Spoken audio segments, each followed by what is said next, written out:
अस्सलामुअलैकुम। कैसे हैं आप सब? दुआ है कि आप सब शाद-बाद रहें, खुशियाँ बाँटते रहें, खुशियाँ समेटते रहें अपनी फैमिली के साथ।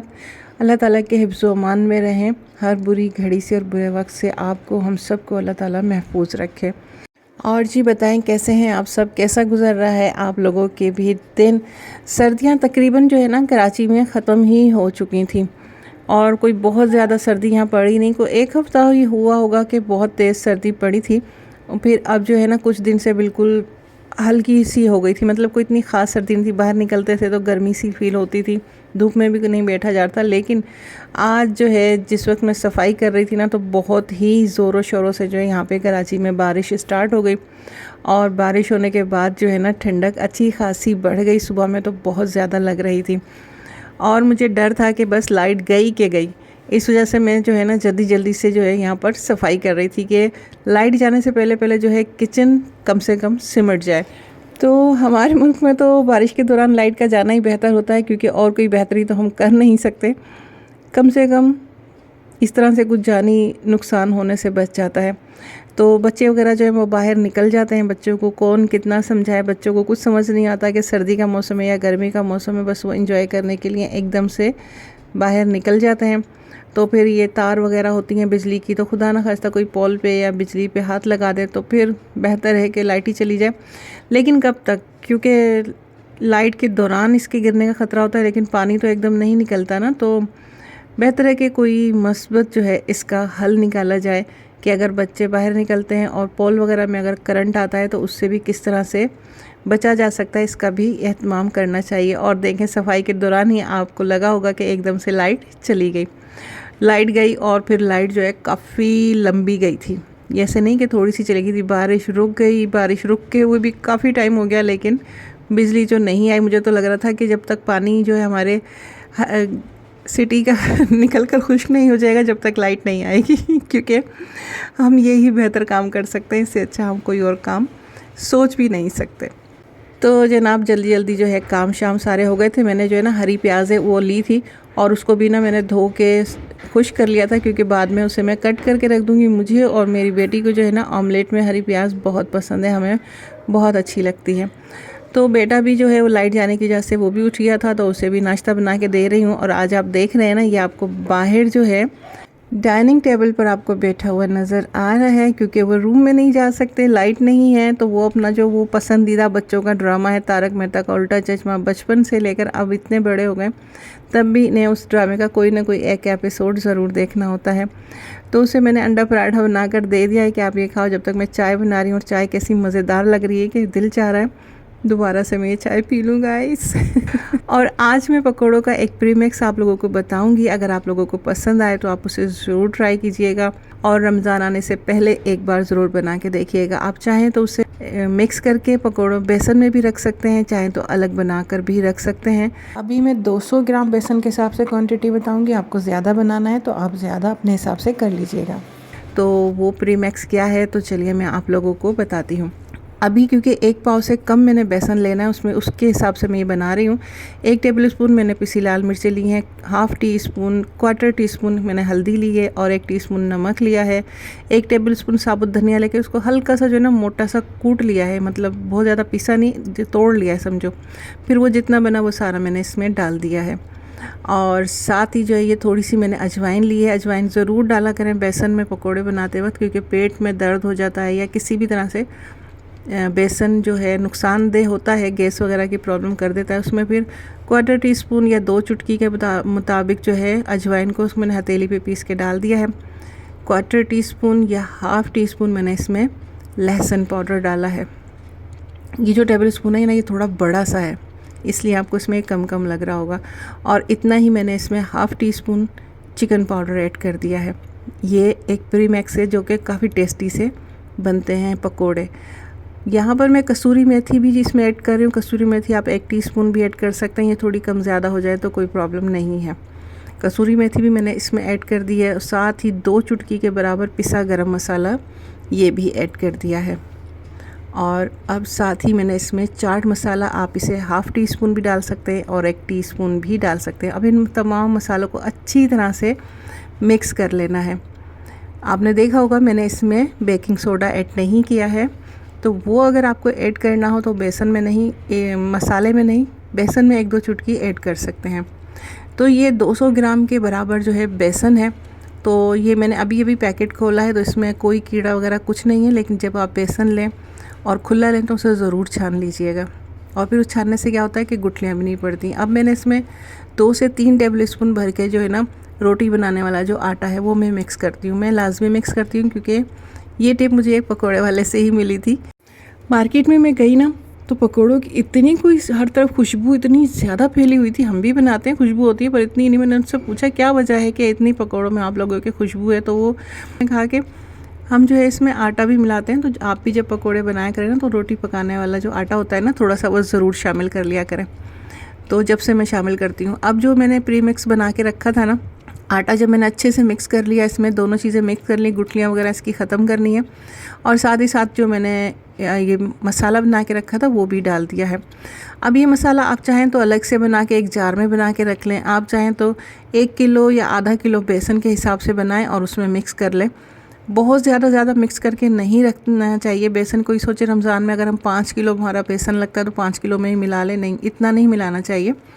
बस किलो के हिसाब से भी ये काफ़ी है, इनफ है, जैसे आपकी फैमिली में यूज़ होता है। अब यहाँ अच्छी तरह से जो है मैं इसमें मिला दूँगी, हाथ से भी मैं इसको जो है ना थोड़ा अच्छी तरह से मिक्स करूँगी, क्योंकि जब तक हाथ हम इस्तेमाल नहीं करते ना हमें मज़ा नहीं आता खाना पकाने का। तो यहाँ मैं हाथ से भी ना अच्छी तरह से इसमें जो गुठलियाँ वगैरह है ना उसे बिल्कुल डिज़ोल्व कर दूँगी, क्योंकि फिर गुठलियाँ अगर पकोड़ा वगैरह खाने में आ जाए ना तो फिर कच्चा बेसन जब मुंह में आ जाएगा तो सोचेंगे क्या हालत होगी। इस वजह से मैंने हाथ से भी इसे अच्छी तरह से निकाल लिया। अब इसमें से ना मैं थोड़ा सा बेसन निकाल लूँगी, क्योंकि मुझे आलू के, मिर्चों के और टमाटर के पकोड़े बनाने हैं, तो उसमें मुझे ये सब्ज़ी ऐड नहीं करनी है ना। जैसे जो अलग रखूँगी ना उसमें मुझे प्याज वगैरह सब्ज़ी ऐड करनी है, जिसे शायद इंडिया में भजिए कहते हैं, हम लोग तो वो प्याज वाले पकौड़े कहते हैं, प्याजू भी कहते हैं, प्याज वाले पकौड़े भी कहते हैं।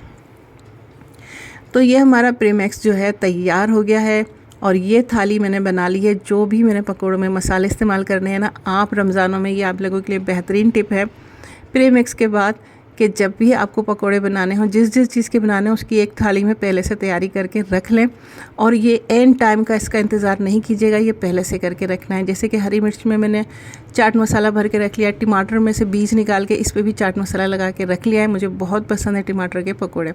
और ये देखें, प्याज है, हरी प्याज है और पुदीना है। थोड़ा सा पुदीना ज़रूर डाला करें पकौड़ों में, बाकी अपनी पसंद की कोई भी सब्ज़ी इसमें ऐड कर सकते हैं। और आलू भी मैंने कट करके रख लिए हैं। अगर आपको लगता है कि आलू हम जल्दी कट करेंगे तो काले पड़ जाएंगे, तो उसे पानी में डाल के रख लें, कोई मसला नहीं है। प्याज वाले में भी आप बारीक बारीक से आलू काट के डाल सकते हैं। तो ये वो टिप हैं जो रमज़ान में आप लोगों के बहुत काम आने वाली हैं। और बिल्कुल आप रोज़ा खुलने से पहले ये चीज़ नहीं कीजिएगा। ये तो आप 1-2 बजे, 3 बजे भी ये इस तरह से ये बना कर रख दें, और फिर जब आपको पकोड़े बनाने होंगे ना तो आराम से आपने पूरी थाली उठानी है, बेसन मिक्स रखा हुआ है, और जल्दी से पकोड़े बना के तैयार कर लेने। कुछ लोग जो है बेसन में पानी वानी ज़्यादा नहीं डालते, वो कड़क से जो है ना पकोड़े खाना पसंद करते हैं। तो फिर जो प्याज वगैरह के बनाने हैं ना, तो उसमें प्याज और जो प्याजू वाले यानी कि जो वेजिटेबल वाले बनाने, उसमें मिक्स करके जितने भी बेसन में आपको चाहिए वो मिक्स करके रख दें। तो सब्जियों का जो पानी निकलता रहेगा ना वो उसमें मिक्स होता रहेगा, और वो बेसन भी गीला गीला हो जाएगा, तो बहुत ज़्यादा पानी ऐड करना नहीं पड़ेगा। अच्छा, इसी दौरान जो है बेटी ने बना ली थी कश्मीरी चाय, क्योंकि बारिश हुई तो फिर भाई जनाब कश्मीरी चाय पीने का तो मज़ा ही कुछ और लेवल का हो जाता है। तो फिर उसने कहा कि मम्मा आ जाएं जल्दी से, बैठ के ना हम चाय एंजॉय करते हैं, यानी कि कश्मीरी चाय। फिर यहाँ बैठ के मैं कंबल में जब बैठी तो फिर काफ़ी टाइम तक बैठे ही रहे, बातें करते रहे, गपशप होती रही, और हम अपनी मज़ेदार सी चाय जो है इसको एंजॉय कर रहे थे। तो आप लोग भी बीच बीच में काम के दौरान कुछ थोड़ी बहुत अपने एंजॉयमेंट के लिए भी टाइम निकालते रहा करें। खुद निकालना पड़ता है, गर्ल्स एंड फीमेल्स आप लोगों से कह रही हूँ, खुद टाइम निकालना पड़ता है, टाइम नहीं मिलता, जैसे कि मैंने अभी निकाला है। आप सोच रहे होंगे अभी तो वहाँ खड़ी हुई है, काम कर रही थी, और अब ये ब्लैंकेट में बैठी हैं और जो है कश्मीरी चाय एंजॉय कर रही हैं। तो फिर यही तो होता है जादू हम फीमेल्स का, कि काम भी सारा करते हैं और अपने लिए भी इंजॉयमेंट के टाइम निकालते रहते हैं। उसके बाद मतलब ये फिर कोई मगरिब के भी नमाज़ पढ़ने के बाद मैं दोबारा से किचन में आई हूँ, और अब बना रही हूँ पकोड़े। तो जो मैंने अलग करके रखा था ना सब्जियों के लिए, इसमें मैं बेसन मिला रही हूँ। तो मैं इस चीज़ की बात कर रही थी कि कुछ लोगों को काफ़ी जो है ना कड़क से पकोड़े खाने का शौक़ होता है, तो वो ये सब्ज़ी जो है इसमें मिक्स करके पहले से रख देंगे ना, अच्छी तरह मिक्स करके, ऐसे नहीं कि बस ऊपर से डाल दिए, अच्छे से मिक्स करके रख देंगे तो क्या होगा, सब्जियों का पानी निकलता रहेगा और वो इसमें मिक्स होता रहेगा। अलग से कुछ लोग बताते हैं नमक वगैरह प्याज में और इनमें डाल के रख दें और फिर उसका पानी निकाल दें ताकि कड़क से पकोड़े बने, तो इतना ज़्यादा झंझट में पड़ने की ज़रूरत नहीं है। तो आप जो है ना इसमें मिक्स करके रख देंगे, जो सब्ज़ी का पानी निकलता रहेगा वो बेसन में मिक्स होता रहेगा और फिर आप जो है ना हल्का हल्का सा पानी डाल के एक टाइट सा जो है बेसन बना लें और वो जो कड़क से पकोड़े हैं वो तैयार हो जाएंगे। अच्छा, मैंने इसमें बेकिंग सोडा नहीं डाला है और बेकिंग सोडे के बगैर भी आप देखिएगा कितने अच्छे मज़ेदार से पकोड़े बन के तैयार हो जाएंगे। बेकिंग सोडा कहीं कहीं ज़रूरत पड़ती है। अब ये कड़क से पकोड़े बना रहे हैं ना, तो इसमें तो आपने 1 से 2 चुटकी बेकिंग सोडा लाजमी इस्तेमाल करना है, वरना ये बहुत ही हार्ड हो जाएंगे। पर मैं इतने कड़क नहीं बनाती हूँ, मैं थोड़ा थोड़ा सा पानी डाल के इसे नरम करूँगी। ना बहुत पतला रखती हूँ मैं बेसन को और ना बहुत ही हार्ड रखती हूँ। मैं अपनी पसंद के मुताबिक बनाती हूँ, तो आप लोगों को जैसे पसंद हो आप भी उसी तरह से बेसन की कंसिस्टेंसी यानी कि इसकी थिकनेस जो है उसको रख सकते हैं। तो जब तक यहाँ बेसन घुल रहा है आप एक काम करें, जल्दी से जाकर वीडियो को जो है ना सब्सक्राइब करके लाइक कर लें फ़ौरन से। अच्छा, जो हमारी प्यारी प्यारी सी प्रिंसेस क्वींस हैं, सभी तकरीबन किचन में काम करती हैं और एक से एक टिप जो है उसको इस्तेमाल करती हैं, तो मेरी ये टिप एंड ट्रिक्स वो भी फॉलो कर सकती हैं और अपनी टिप एंड ट्रिक्स भी अच्छी अच्छी बेहतरीन सी हमें बता सकती हैं। और वो बच्चियाँ जो न्यू पकाने के लिए किचन में दाखिल हो रही हैं, वो भी हमारी इन तमाम टिप एंड ट्रिक्स यानी कि मेरी भी और जो मेरी प्यारी प्यारी प्रिंसेस बताएंगी उन तमाम चीज़ों को भी फॉलो करके देखिएगा। और जिसकी टिप्स आपको समझ आए, अच्छी लगे ना, उसे नोट कर लिया करें ताकि टाइम पर वो आपके काम आ सकें। मुझे नमक थोड़ा सा कम लगा था तो मैंने इसमें नमक थोड़ा सा ऐड कर लिया है। नमक जो है वैसे मैं ऐसा ही खाती हूँ कि हर किसी को सही लगता है, कोई कम ज़्यादा नहीं बोलता। फिर भी अगर हर किसी को चाहिए कि अपने टेस्ट के मुताबिक और अपनी फैमिली के टेस्ट के मुताबिक जो है नमक मिर्च ऐड करें। किसी को कम लग सकता है, किसी को ज़्यादा लग सकता है, तो वो उसी हिसाब से करें। तो कंसिस्टेंसी आपने देख ली है। अब मैंने ऑयल कैसा गर्म किया, ऑयल मैंने इतना रखा है कि जब मैं इसमें इतना गर्म किया है कि एक तो धुएँ नहीं निकलने चाहिए ऑयल से, अगर धुएँ निकलेंगे ना तो वो ऑयल बिल्कुल ख़राब हो जाता है। तो मीडियम टू लो फ्लेम पे मैंने ऑयल को गर्म कर लिया है और अब ये ऑयल इतना गर्म है कि पकोड़े डाल रही हूँ ना तब भी वो मुसलसल पक रहा है, ठंडा नहीं पड़ रहा। क्योंकि पकोड़े डालने के दौरान अगर ऑयल ठंडा पड़ जाएगा तो इसका मतलब है कि वो जो ऑयल है ना, वो जो आपके बेसन है ना उसमें ज़्यादा चला जाएगा और फिर पकोड़े जो हैं वो ज़्यादा ऑयली से होंगे। इसी वजह से मैंने इसमें जो है बेकिंग सोडा भी ऐड नहीं किया है, क्योंकि बेकिंग सोडा ऐड करने के बाद भी ना वो काफ़ी जो है ऑयल एब्जॉर्ब करता है और पकोड़े जो हैं बहुत ज़्यादा ऑयली हो जाते हैं और वो जल्दी ही नरम भी पड़ जाते हैं। तो अगर बेसन हार्ड बनाया है तो इसमें जो है आपने 1-2 चुटकी जो है बेकिंग सोडा शामिल करना है। लेकिन अगर जैसे मैंने रखा है थोड़ा सा नरम है, तो जब थोड़ा सा नरम आपने बेसन बनाया, इसका घोल बनाया, तो इसमें बेकिंग सोडा ऐड करने की ज़रूरत, तो फिर मैंने बेकिंग सोडा जो है वो इस्तेमाल नहीं किया है। और ऑयल का टेम्परेचर आप देख रहे हैं ना, बेसन डालने के बाद भी वो ठंडा नहीं पड़ा है और मुसलसल पक रहा है और बहुत ज़्यादा हाई भी नहीं है। अच्छा, जैसे एक तरफ से थोड़े सिक जाए ना पकोड़े, तो फिर आप पलट के उन्हें हिलाते ही रहिएगा ताकि हर तरफ से वो इक्वल पकें और अच्छे से तैयार हो। दूसरा, जब हम पकोड़ों के लिए बेसन को जब हम कढ़ाई में डालते हैं ना, तो उसे एक गोल गोल राउंड नहीं डाला करें। कुछ लोग स्पून से डालते हैं तो वो बिल्कुल सही टिप नहीं है, क्योंकि उससे क्या होता है वो मोटे मोटे से बनते हैं और अंदर से वो कच्चे कच्चे से रह जाते हैं। क्योंकि इससे की है जो हमने फिटाई है इतनी ज़्यादा नहीं की कि ये फूल जाएं। जो दही बड़े बनाते हैं उसकी एक अलग टिप होती है और ये एक अलग है। इसे जब आप मुसलसल हिलाते रहेंगे और किस तरह से चारों उंगली पे लेना है और थंब से थोड़ा सा फैला के जो है ना आपने पकोड़े डालने हैं, ताकि वो एक ही जगह पे मोटे मोटे से ना बने। और इस तरह से देख रहे हैं ना आप, इस तरह से फैले हुए बने ताकि जो वो है अच्छे से पक जाए और अंदर से कच्चा कच्चा बेसन ना रहे। और जो मैंने अलग से निकाला था ना बेसन प्याली में, तो उसे भी मैंने उसका घोल बना लिया है। मतलब उसे इतना पतला किया है कि उसकी एक लेयर जो है पकोड़ों के ऊपर ठहर जाए। तो ये अब मैं आलू के पकोड़े बना रही हूँ, तो वो बेसन मैंने इतना पतला किया है कि आलू के ऊपर जो है उसकी एक लेयर आराम से रुक रही है। तो मैं जल्दी से आलू के पकोड़े यहाँ बना रही हूँ और मैं आपको दिखाऊंगी कि मैं किस लेयर की बात कर रही हूँ। कि ज़्यादा पतला होगा ना तो वो बेसन जो है इसके ऊपर ठहरेगा नहीं। देख रहे हैं ना किस तरह से ये एक लेयर इसके ऊपर बनी हुई है। अगर ज़्यादा पतला होता ना तो बस आलू ही हमारे पास रह जाता और बेसन कढ़ाई में तो इसलिए थोड़ी सी थिक लेयर होनी चाहिए। बहुत ज़्यादा थिक भी नहीं होगी, फिर बहुत मोटी मोटी लेयर लगेगी। तो इसी तरह से अब ये मिर्चों के और टमाटर के मैं बना रही हूँ। मुझे टमाटर के पकोड़े बहुत पसंद हैं गाइस। मुझे बहुत अच्छे लगते हैं, तो मैं लाजमी बनाती हूँ अपने लिए। और फिर नेबर्स को तो मुझे देना ही है ना, आपको पता है ना कि नेबर्स में नहीं दूँगी तो फिर मुझे खाना पीना हज़म नहीं होता, यही मेरे बच्चे कहते हैं।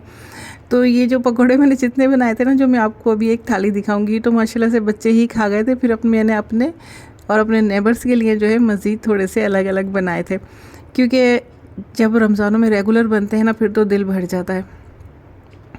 लेकिन ये बरसात के मौसम में बन रहे हैं गाइस, तो ये बहुत ज़्यादा मज़े के लगते हैं। तो देखो ना गाइस कैसे लग रहे हैं। ये आलू के पकोड़े हैं, ये भजिए हैं जनाब, प्याज, हरे धनिया पुदीने वाले, और ये हैं मेरे फेवरेट टमाटर के पकोड़े। बहुत मज़े के लगते हैं। कभी आप इस तरह से चाट मसाला लगा के इसे फ्राई करके टेस्ट करके देखिएगा, अगर आप टमाटर लवर हैं। और ये हैं हरी मिर्चों के बीज निकाल के उसमें चाट मसाला भर के, और फिर मैंने बना लिए थे ये पकोड़े। तो ये बने हैं बहुत ही मज़ेदार और डिलीशियस। साथ में है लाल मज़ेदार सी चटनी, जिसकी रेसिपी मैं पहले शेयर कर चुकी हूँ। ज़रा क्रंच सुनिएगा आप लोग।